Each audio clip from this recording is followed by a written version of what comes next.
ইউপিপিএলৰ জিলা সভাপতি আৰু আমাৰ হালবাৰী পৰিষদীয় সমষ্টিৰ PCLC চেয়াৰমেন ডাঙৰীয়াই আপোনালোকক সকলো কথা তেওঁলোকে বিৱৰি গৈছে। মই এটাই কথা ক'ব বিচাৰিছোঁ যে যোৱা 24 জুন তাৰিখে আমাৰ ফাতেমাবাদ চাহ বাগিচাত এখন সংবাদমেল আহ্বান কৰি BPFৰ কেন্দ্ৰীয় নেত্ৰী বেগম আক্তাৰা আহমেদ ডাঙৰীয়ানী যি অভিযোগ আমাৰ চৰকাৰৰ বিৰুদ্ধে আনিছে, সেই কথাখিনি আপোনালোকে সাংবাদিক বন্ধু হিচাপে আপোনালোকে গম পাইছে যে যোৱা 70 বছৰত কেনেধৰণে তেওঁলোকে ৰাইজৰ মাজত মিলি কাম কৰিছে, সেইখিনি কথাও ৰাইজে চাইছে।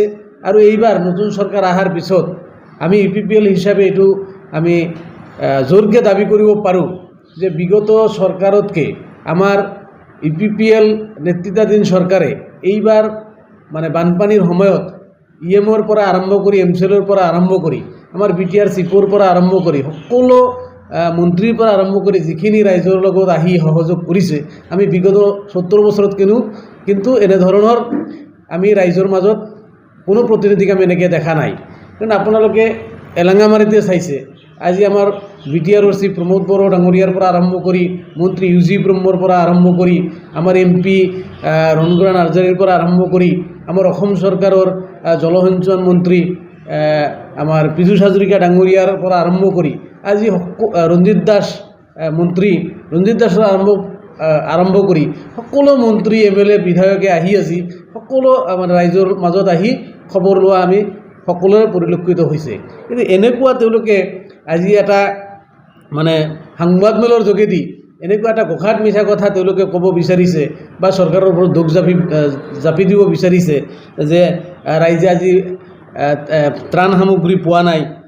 কিন্তু আমি জনামতে আজি তাৰিখত আমি বেগম আক্তাৰা আহমেদ ডাঙৰীয়ানীক আমি প্ৰত্যাহ্বান জনাব বিচাৰিছোঁ যে আপুনি আজি তাৰিখত খবৰ লওক কোনটো এৰিয়াত, আমি জনামতে কোনো এৰিয়াতে মানে বন্যাৰ্ত এৰিয়াত কোনো এৰিয়াতে ত্ৰাণ সামগ্ৰী বা খাদ্য সামগ্ৰী নোপোৱাকৈ ৰাইজ আজিলৈকে থকা নাই।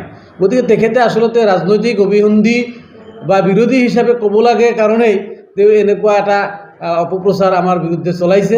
কিন্তু আমি তেখেতক আহ্বান জনাইছোঁ যে এই দুৰ্যোগৰ সময়ত অন্তত এনেধৰণৰ ৰাজনীতি নকৰি এজন সমাজকৰ্মী হিচাপে ৰাইজৰ মাজত আহি তেখেতসকলেও কাম কৰিব লাগে আৰু সেইখিনি আমি আহ্বান জনাইছোঁ। কাৰণ আজি আমি পাইছোঁ যে কংগ্ৰেছেই হওক বা UDF হওক বিভিন্ন ৰাজনৈতিক দলে কিন্তু আজি ৰাইজৰ মাজত বন্যাৰ্ত এৰিয়াত যায় ৰাইজৰ দুখ দুৰ্যোগৰ খবৰ লৈছে।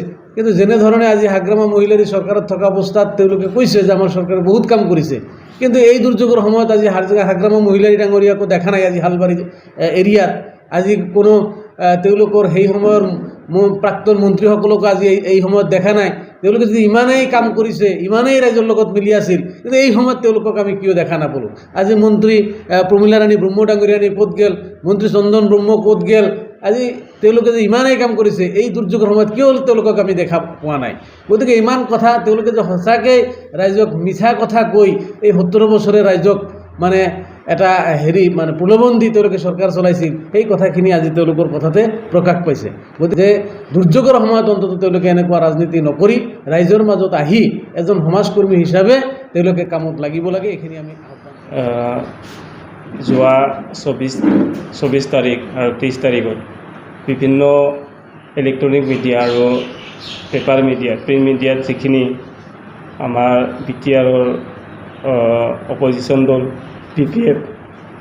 BPFৰ পৰা যিখিনি অভিযোগ এই প্ৰমোদ বড়োৰ নেতৃত্বত UPPL চৰকাৰৰ ওপৰত অভিযোগ কৰিছে, এইটো স্পষ্টীকৰণ দিয়াৰ কাৰণে আমি আজি জিলা কমিটিয়ে চালবাৰী জিলা UPPLে এটা সংবাদমেল মাতিছে যে ইয়াত অংশগ্ৰহণ কৰাৰ কাৰণে মই সকলো মিডিয়াৰ সন্মানীয় ৰিপৰ্টাৰসকলক মই অন্তৰৰ পৰা ধন্যবাদ জনাইছোঁ।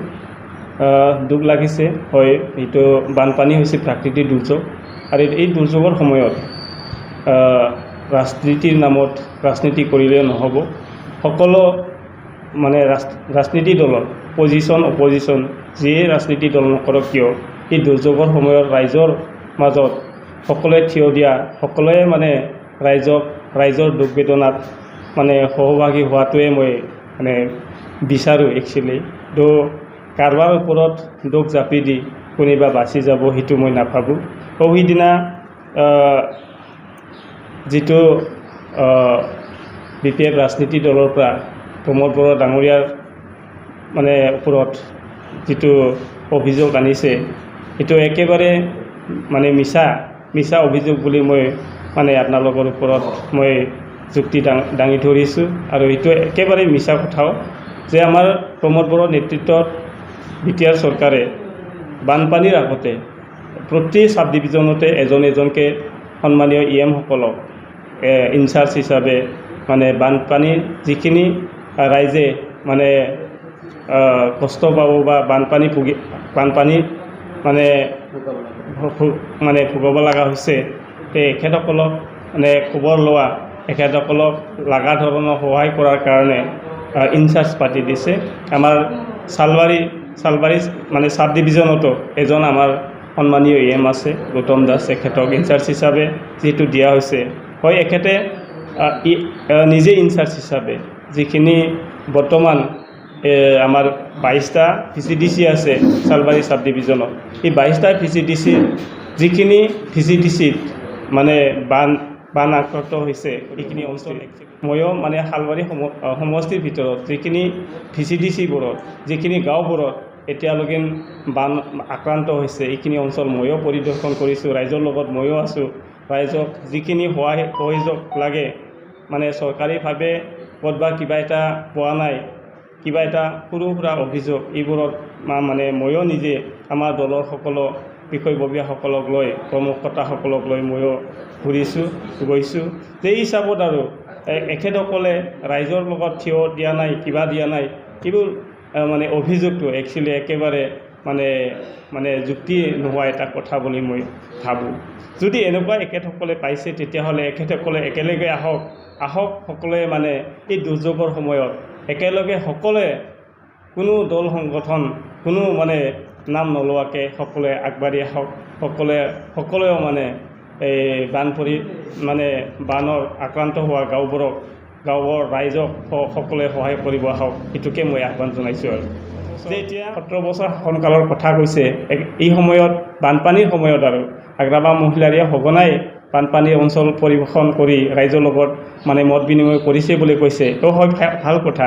কিন্তু আমাৰো এই নতুন চৰকাৰ পৰিৱৰ্তনৰ চৰকাৰৰ কথালৈকে এখেতে মানে যুক্তি দেখুৱাইছে, কিন্তু আমাৰ প্ৰমোদ বড়ো ডাঙৰীয়াই যে শালবাৰী অঞ্চল বা শালবাৰী সাব ডিভিজনত ৰাইজক যে খবৰ লোৱা নাই, এইটো একেবাৰে মানে মিছা কথা। এখেতে আহি আছে, কিন্তু কোনটো যুক্তিত এখেতে এই কথাখিনি ক'লে মই মানে ধৰিব পৰা নাই। আৰু মই ভাবোঁ যে এই দুৰ্যোগৰ সময়ত আহক সকলোৱে মানে থিয় হওক। সমাজ সেৱক হিচাপে এখেতসকলেও আগৰ পৰাই কাম কৰিছে। এতিয়া এই দুৰ্যোগৰ সময়ত সিজনক মানে দোষ জাপি দিয়াটো একচুৱেলি হ'ব নাপায়, এইটো মই আহ্বান জনাইছোঁ।